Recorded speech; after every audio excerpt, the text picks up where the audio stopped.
Today, you're going to learn not only how to use 20 phrasal verbs, but also how to pronounce them naturally and how to use them fluently in real life examples for American business English. What's really important is that you actually practice. If you just sit there listening to me, you're going to get more knowledge, but it's not going to help you use it in conversation. It's really important to get that muscle memory.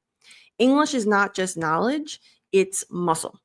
And what I mean by that is it's a different movement than your native language. It's something that this is what happens when you think, I know a lot of English, but it's really awkward when I try to say it.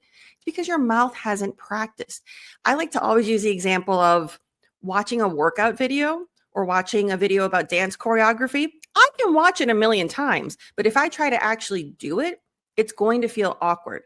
Now, if I do it every time I watch it, that's when you see improvement. So it's really important, even if you think, oh, I know that phrasal verb and you want to skip it, stick around and repeat after me. We're going to do some connected speech practice and some advanced American pronunciation in addition to the phrases. The challenge is sometimes that it's not a literal meaning. So if you're translating word for word, or even if you translate the phrase, it's not going to mean what you think it means. For example, blow up. You might think, oh, that's an explosion. Sure, it can mean that, but sometimes we use it to say, oh, she's blowing up my phone. That doesn't mean she's putting an explosive in my phone. It means that she's calling me or texting me a lot. So the context matters in order to define how to use the phrasal verb. All right. And why do you want to use phrasal verbs? Because we use them all the time. Now, as a native speaker, I can tell you, we don't learn phrasal verbs in school. It's not like a formal lesson. It's something that we pick up along the way. As a non-native speaker, it's really important for you to take the time to learn them because they're so common and because the meaning changes so often. So that's why today our focus is going to be what they mean in specific business English contexts. So if you've ever seen another video with a different definition, that's fine. It also means that, but it just depends on when and where you use it. So let's take a look at our first one. To hand out. Here for the pronunciation, hand out. So this is really important. And by the way, I'm leaving this here. I'm not going to read the definition for you. I know you can read it. I really want you to practice pronouncing it. For example, if you're an Italian speaker, make sure you're really pronouncing the H.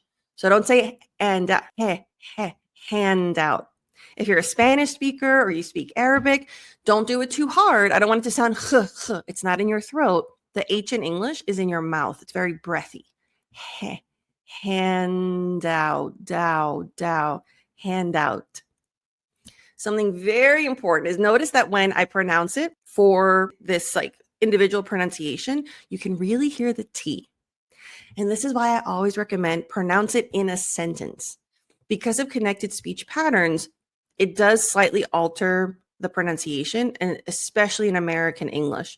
So if you're practicing hand out, technically that's correct, but let's see what happens when we do it in the sentence. I need to hand out these reports to the team before the meeting. So there's a lot that happens with American English. I need to. So we reduce to t. Americans do that a lot, like 90% of the time. I need to hand out these, hand out. The American tendency, whereas British English I find is more of that aspirated, that sharp T, we tend to, I call it a half reduction because it's really important to put the tongue in the T position, but you're not going to do the T. So hand out, my tongue is in the T. This is where I find that non-native speakers will overdo the reduction. It's really important to put the tongue there because if you don't, it's going to sound incorrect or awkward to a native speaker.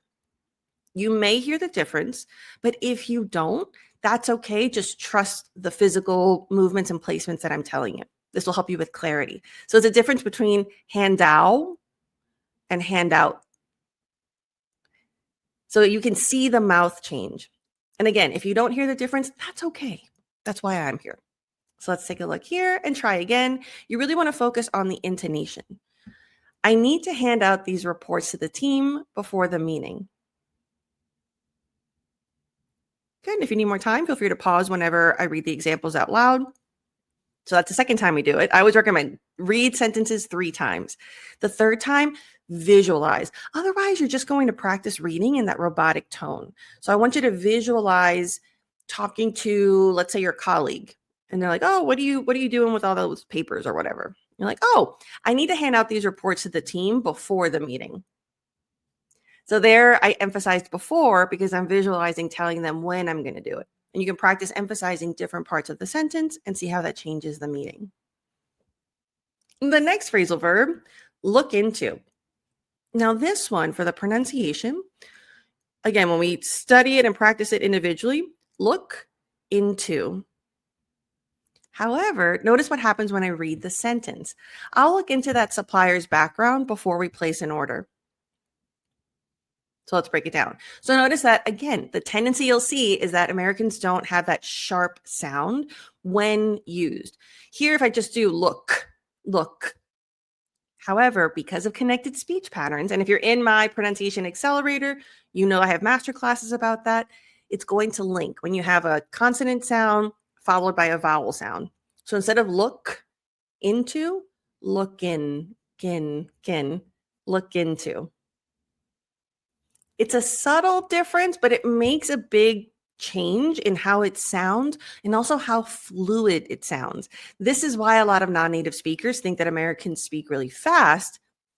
Yes, sometimes it's speed, but oftentimes it's because we have all of this linking and blending, all of these tiny half seconds that are reduced, that then everything kind of feels like one big chunk. But there is a method to the madness, and you can learn it and practice it. So let's try again. I'll look into. Now here there's an example of blending. I'll look. You have the l sound and then look. So when you have a word that ends in a sound and the next word starts in that same sound, not letter, sound, you can blend it and you'll only pronounce it once. So instead of I'll look into that supplier's background before we place an order. Place in nor, place in order. Good. And remember to pause if you need more time. This is where you will feel more fluent. You will feel more fluid because you'll stop sounding like you're saying things like a robot. I'll look into that supplier's background. Like, again, it's correct English, but that's not natural English. And so the more natural you feel, the more your personality can come out, the better your conversation's going to be. It's great. The next one, come up with. Come up with. So here, notice come up with. And this is why I tell you it's the sound. Technically, this ends in a vowel, but it ends in a consonant sound. Come, So it's gonna link to the vowel sound of come up with. Now for the th, again, go to the th masterclass if you're in my pronunciation program, and it's going to be the unvoiced. So it's going to be air. Let me make myself bigger here so you can see it. Come up with, because there are two th sounds. Now, come up with, here, this is where you can choose what phrasal verbs you want to use, but I want you to be comfortable in understanding them. If you don't feel comfortable with the th sound, for example, or this is just not your favorite phrasing, you can just say our team thought of, well, that has a th as well, but our team thought of a clever new campaign. But came up with is a really common way to say the same thing. So our marketing team came up with a clever new campaign. Notice here, with a. Our marketing team came up with a clever new campaign. Now, if you're a Spanish speaker, I find that something that's really important for you is make sure you're closing your mouth when the word ends with an M sound. Our marketing team. There's a big tendency when words end in M or N that you just keep your mouth open. Make sure you close it, and that's going to sharpen that sound and make it sound more natural. The next one, to figure out. I love this because we use this a lot. Figure out. Figure. So here, the U sounds like an IU, like museum. Figure. So it's not figure, but like it. Figure, ear, figure, and then the R, your tongue's back here, but it's going to connect to the O. Figure out. When I say it by itself, it's going to sound like a T, but when I use it, figure out. The tongue goes in the T position, but there's no aspiration or no like. So let's take a look at the example. I'm trying to figure out how to reduce our monthly expenses. Okay, so that's the first time. The first time is always the most awkward because you're trying to figure out what it means. The second time, you know what the content is, and then you're getting more comfortable. I'm trying to figure out how to reduce our monthly expenses. So by the second time, you're probably reading it correctly, but not naturally. So the third time, you want to visualize. Let's say for this one, you and the co-founder of your company are working late at night, and she comes in like, okay, what are you working on? And you're stressed, and you're like, I'm trying to figure out how to reduce our monthly expenses. So notice there, that's when you really see what your personality is. In that situation, it's stressful. So like my face got more serious, the intonation was a little more serious. So this really helps you find your voice. And what I mean by that is your personality in English. And notice the reductions. I'm trying to figure out how to even the T is more of a flap T, so it sounds more like a D. How to reduce our. So if you don't pause between reduce and hour, there is a linking. How to reduce our monthly expenses. Excellent. All right, so the next phrasal verb, turn down. Turn down. This is a great example for practicing your R's. R's and N's together can be a little bit difficult. So you want to make sure you've got the tur. Now the U sounds like an E. So tur, not tu, but tur. So here you want to look at my lips. A lot of you might do oo. Bring the lips back. Think of T-E-R, tur, turn down. Good. And make sure for that one, the N, your tongue has to be at the top of the mouth. Sometimes I feel people will kind of skip it, turn down. There's an awkwardness there. Just make sure it's the tongue position. Turn down. Good. So we had to turn down their proposal since it didn't fit our budget. Okay, so the first time for you might feel a little awkward. Second time, relax your shoulders. We had to turn down their proposal since it didn't fit our budget. Now, the second time, that's where you really kind of figure out where the chunks are. In American English, we tend to do slight pauses every 3 to 5 words or every phrase. So here we had to turn down their proposal since it didn't fit our budget. So there's some slight examples, a little bit exaggerated. Now, the third time, visualize. Let's see here. We're talking to your team was working on a project. Like, okay, give us an update. Like, well, unfortunately, we had to turn down their proposal since it didn't fit our budget. So there you want to be a confident leader. You're delivering bad news, but you want to do it in a non-dramatic way. For some linking and some connected speech, we had to turn down their proposal since it didn't fit. So for this one, since it didn't fit our budget. There's a slight pause, so I don't really connect the T and fit to the O and our. So since it didn't fit our budget.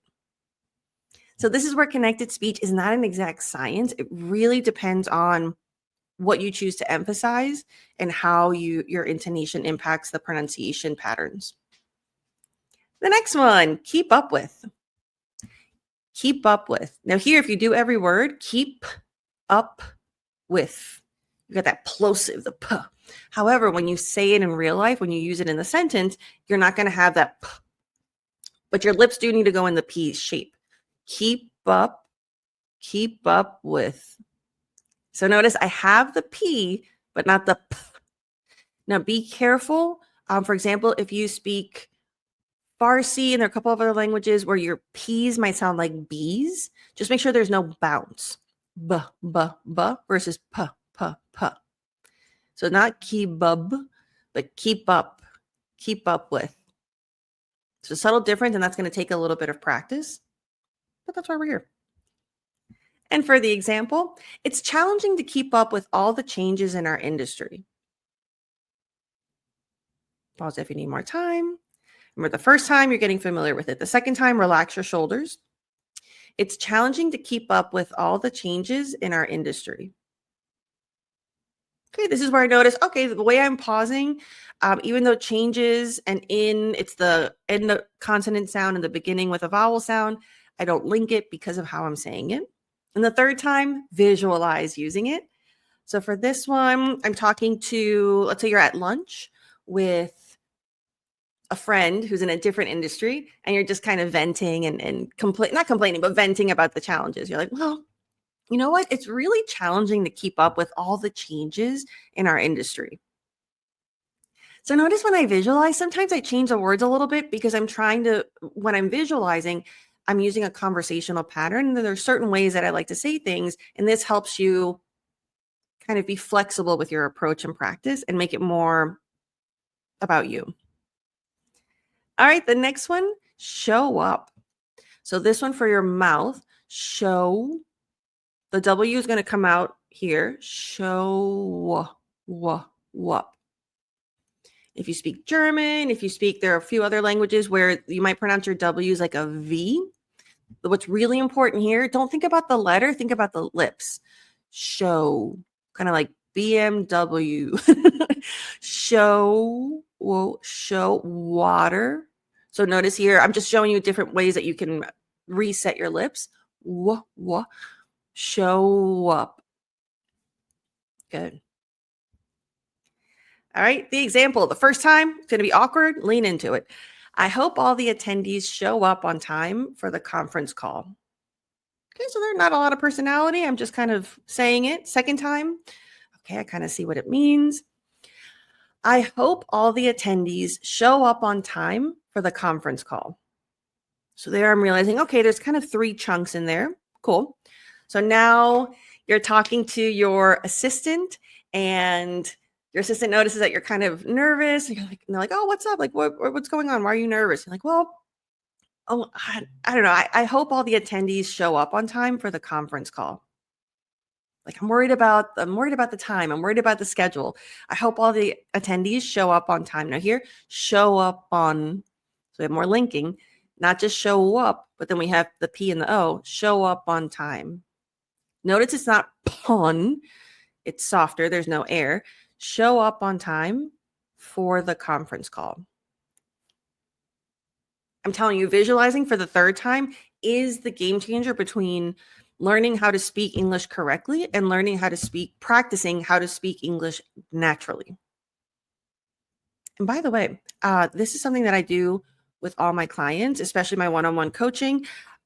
Read one sentence 3 times every day.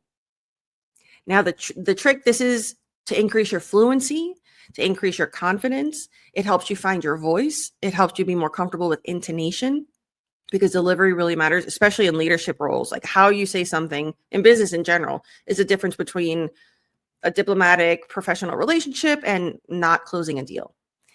And then the other thing is, this is how you grow your grammar and vocabulary without studying. So I always recommend, depending on what I'm coaching at the time, for example, if a person is struggling with interrupting a meeting, then we have 7 phrases on how to interrupt a meeting. And then every day they're going to read one 3 times. And for them, they send it to me and get feedback. For you, just do it out loud. It takes 30 seconds, but it makes a huge difference. Then from those 7 phrases, we figure out which 1 or 2 are the most natural, that feel the most comfortable. And those are the ones you start using. Another great example for how to use this is for small talk, for feeling more comfortable. I would recommend find sentences about things that you're passionate about, your hobbies. For example, if you like skiing, or if you like playing polo, or if you like reading, or if you like painting, whatever your passions are, find sentences, use ChatGPT, or if you follow accounts that talk about that on Instagram, to read their captions. What this is going to do, it's going to make you feel comfortable talking about topics that you're interested in, which means you'll be able to bring it up in conversation and small talk and bond with people. If you're comfortable with that, but you're not really sure how to bring things up in conversation, find phrases that are questions that you can ask and then practice one question, read it 3 times out loud every day. This is a really fantastic way to build your fluency, but in a way that applies to your everyday conversations. And a lot of times by this level, you don't have time to study, or you don't need, for example, maybe you don't need 20 phrasal verbs, but with this practice, you're going to identify 2 that you really like and that are good for the kinds of things that you talk about. And you're going to use them better and with more confidence. Okay, back to the practice. To catch up on. So ketchup, it does sound like the sauce, the tomato sauce, ketchup. So it's not ka, but ke, ketchup. The T is the TCH just sounds like a CH. Ketchup, ketchup on. And let's try it in the sentence. I need to catch up on the latest progress reports before our team meeting.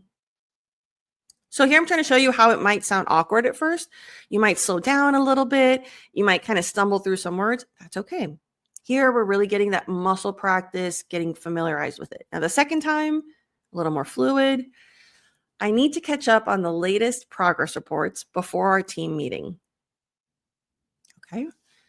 And now let's say you're talking to a colleague and you're just kind of like saying like what you need to do.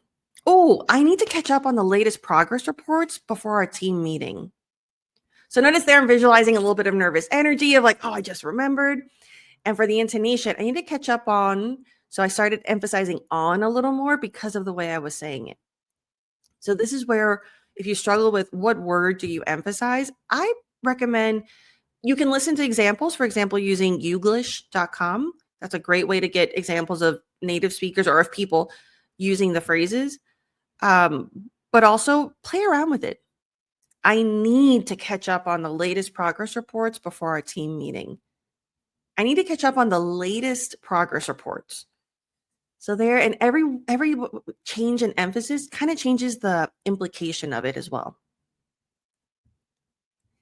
To fill in, so not feel but like it, fi, fill in, lin. So not fee and not relax your jaw. In fact, if your lips are going out here, look in a mirror or look in your phone. If you're going this way, relax, and then massage your jaw a little bit. Fill in. Good. It's a very like relaxed sound. Can you fill in the details about the new client contract? Okay, so you're like, all right, got it.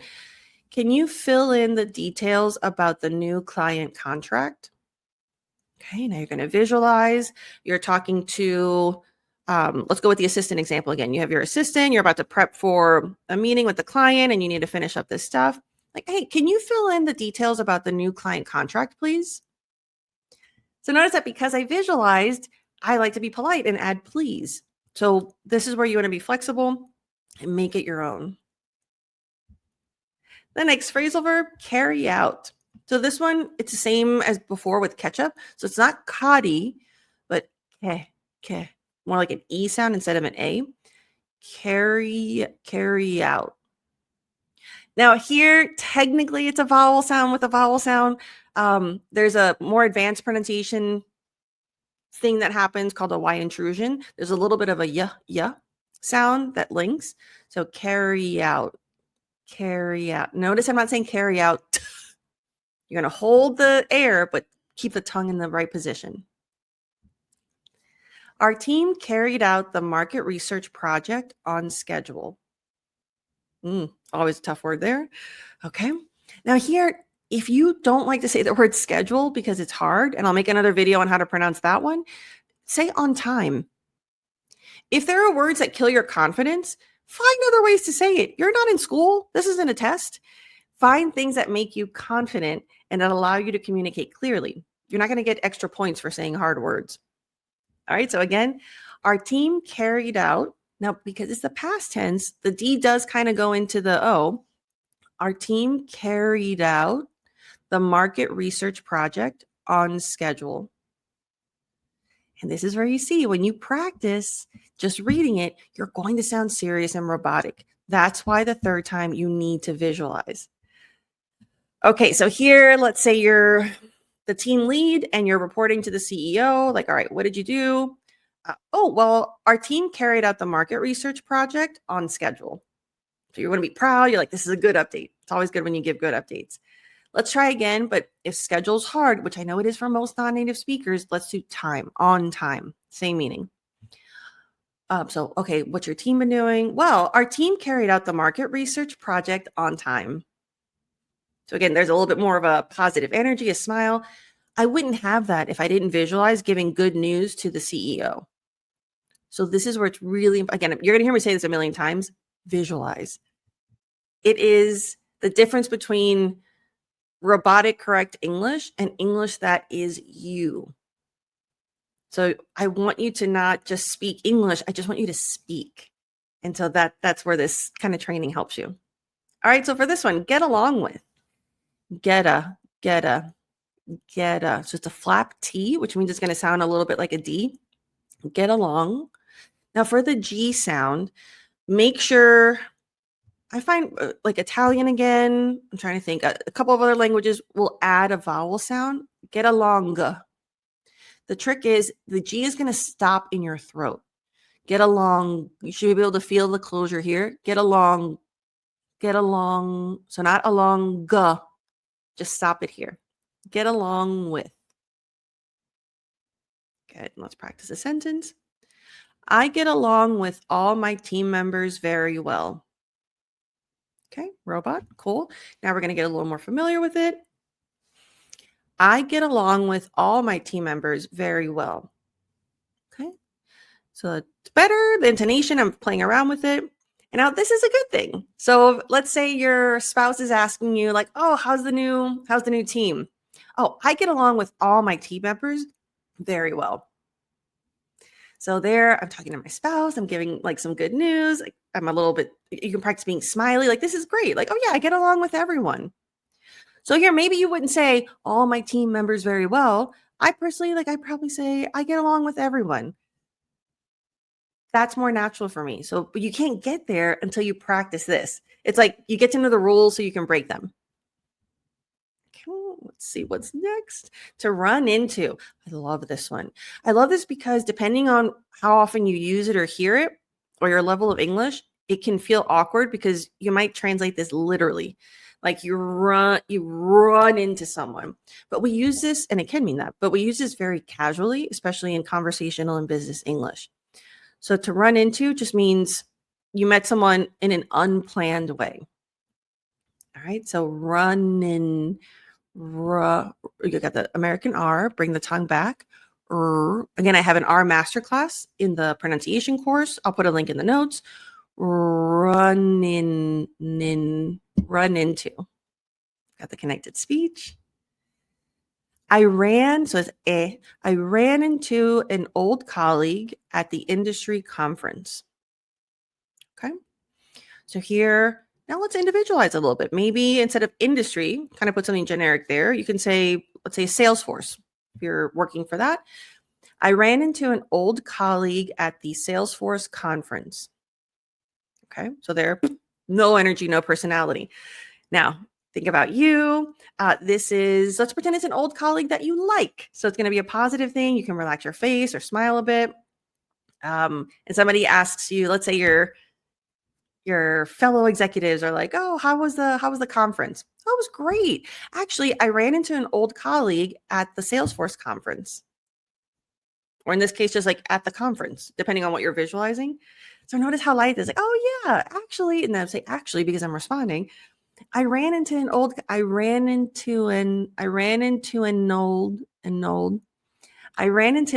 colleague at the Salesforce conference.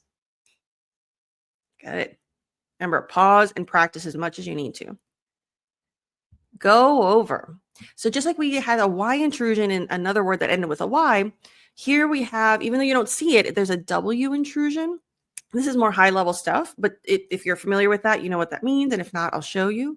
Go. There's a W for the linking. So go, not go, but go.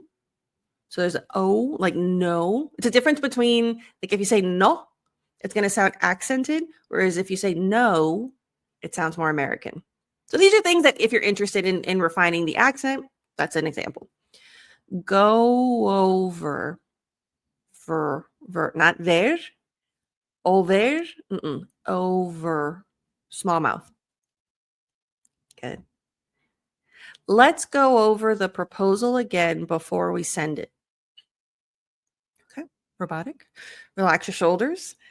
Notice how often your shoulders get tense. So the reason I keep telling you to do that is because I want you to get in the habit of relaxing your shoulders a lot. And that's going to help you decrease anxiety, because a lot of times your body gets tense and then your mind thinks that there should be anxiety. And when you're in an anxious mindset, from a cognitive perspective, the fluency isn't really there. That's when you feel like you freeze, when you feel like it takes you longer to articulate your thoughts in English. Relax the shoulders. All right, second time. Let's go over the proposal again before we send it. Okay, so this one, you're a team lead, you're talking to your team, and you're like, all right, this is kind of a to-do list thing. Like, okay, before we send it, actually, by the way, let's go over the proposal again before we send it. Before we send it, send it. Good. Do you see how different it is when you visualize? This is why I don't want you to memorize lists. I would rather you, like right now, we're doing 20 sentences that are real life examples that have phrasal verbs. This kind of practice will help you so much more than memorizing 20 phrasal verbs. And the reason is there is no test.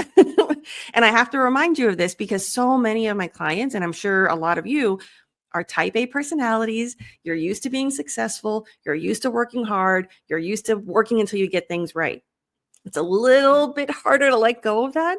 It's not about being right or being perfect. It's about being natural and confident and fluent.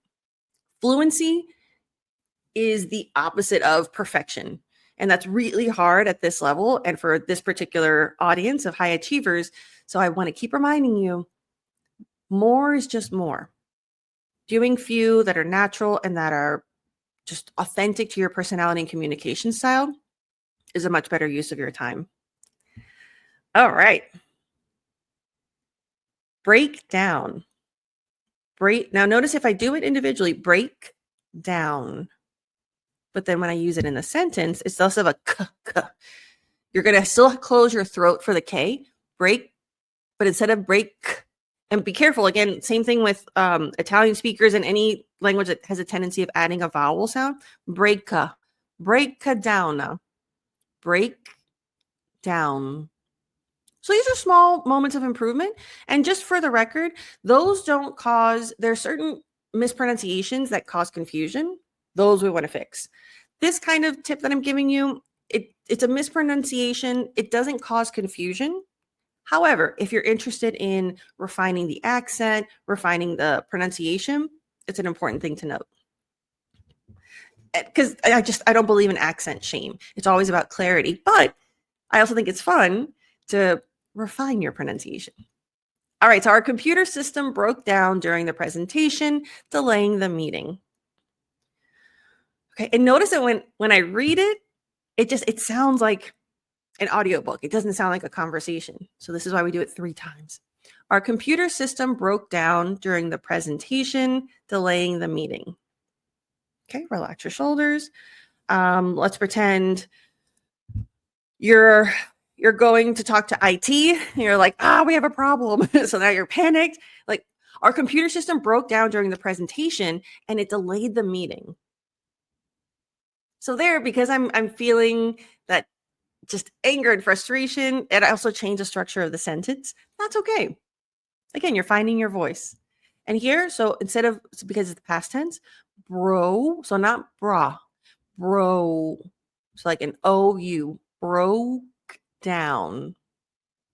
Broke down. It's kind of like the other sounds where you want to keep the K here, but you're not going to say broke. There's no air, no aspirated K. Broke down. Good. Next phrasal verb, set up. So this one, it goes into the flap T, which can sometimes be difficult for non-native speakers. So instead of set up, set up, set up. If this is a hard sound, either find a different way to express this, or it's okay if you say set up. It's just going to sound a little formal for that bit, but it's not a deal breaker. So I also want you to know, I'll let you know when things would make you sound unprofessional or would make it difficult to understand. So let's practice the example here. We need to set up a meeting with the client to discuss the project. Okay, relax your shoulders. We need to set up a meeting. So here, set up a, got triple linking, set up a. We need to notice the reduction to. If you say to, it's not bad, but just Americans tend to reduce to a lot. Oh, important note. We only reduce to, even though TWO and TOO, they technically all sound the same, two. The only one that we reduce is TO. Okay. We need to, okay, so now we're going to visualize. Okay, you're talking to, again, let's be a manager. You're talking to the team. All right, team, we need to set up a meeting with the client to discuss the project. Got your manager voice. Excellent. Call off. Call. So, aw. Think about a cute puppy. Aw. Call off. And then the linking, loff. Okay. We had to call off the meeting due to unforeseen circumstances. Okay. We had to call off the meeting due to unforeseen circumstances. Okay. Now let's pretend visualize. Let's say you're the rest of the people that were going to be in the meeting, let's say the executive board. There was a really important meeting about a decision, but the most important person that was supposed to be there got stuck because there was an accident or something they couldn't have planned. Like, where's so-and-so? Oh, you know what? Sorry. We had to call off the meeting due to unforeseen circumstances. We'll reschedule it for next week. So notice there's a little bit of an apologetic tone, but I'm visualizing an executive board. So there's still going to be confidence because I'm part of that board. So it's going to be diplomatic. Work out. So here, if I just do each word individually, work out. Now when we put it together, work out. Make sure your tongue is in the T position, even though you're not going to. We need to work out the details of the contract before we sign. Okay. Relax your shoulders. We need to work out the details of the contract before we sign. If you sound like me, if you sound robotic, if you're just reading it correctly, this is why the third time is where the magic happens. Visualize. You're talking to your team member and you're just talking about the new project. So you're just giving updates. Actually, you know what? Pretend you're giving an update. You have a one-on-one with your manager or the CEO, and they're like, okay, so what's going on this week at the project? Oh, you know what? We need to work out the details of the contract before we sign. So you want to be confident. This is not a delay. You want to frame it as like, this is just something we got to do. We need to work out the details of the contract before we sign. Okay. Pick up. Not peak. So I'm doing this because it's not E. If your lips are out here, you want to bring them in and it's more in the jaw. Pick up. Pick up. Could you pick up the phone and transfer the call to my assistant? So let's say you have an open floor plan, an open office, and the phone's ringing and you're too far away. You're like, hey, so that's what you're visualizing. Because as you do this, you'll start visualizing earlier on, and it just accelerates your growth and your fluency. Could you pick up the phone and transfer the call to my assistant? Okay, so you're going to be polite. Maybe you're visualizing it's a kind of annoying. You have like one of those modern offices. It's kind of noisy. Like, hey, can you pick up the phone and transfer the call to my assistant? Good. Now this is interesting for pronunciation. Again, if I do each word individually, point out.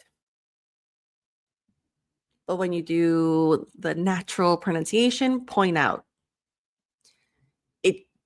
I know you don't hear the T's, but you have to put your tongue in the T position. Otherwise, it's not going to sound like words, and people are going to go, huh? And that, when people say, huh, what'd you say? It kills your confidence. And then it just starts this like cycle of insecurity. The manager pointed out a potential issue in the project plan. So here I'm showing you how you're going to start to recognize the rhythm, the chunks. There are kind of 3 chunks in this sentence. Relax your shoulders. The manager pointed out a potential issue in the project plan. Okay, notice how, no, and you're probably experiencing this too. Notice how serious reading out loud can be. That's why you got to visualize. Third time. Okay, what are we visualizing here? We're visualizing talking about like what's happening on the client end or maybe the production end. So the manager over there, you're giving an update to your team. You know what? The manager pointed out a potential issue in the project plan. You're like, this is a problem. You get that problem face. But if you're visualizing that you are the team lead or the manager or the director, you want to have that problem face, but you also want to have that calm confidence because when you panic, your team panics. And so in terms of leadership communication, you always want to be perceived with a calm executive presence. Intonation helps your executive presence a lot. All right. Let's check this one out. Follow up. Follow up. Fa, not follow. Fa, it's a schwa sound. Follow. So the two O's sound different. Fa, low, low. Follow up. Good. And this is where if you are in my course for pronunciation and you've got you learn how to use IPA symbols to see the differences. When you look at the pronunciation, you'll notice, oh, there's two different symbols for the O's.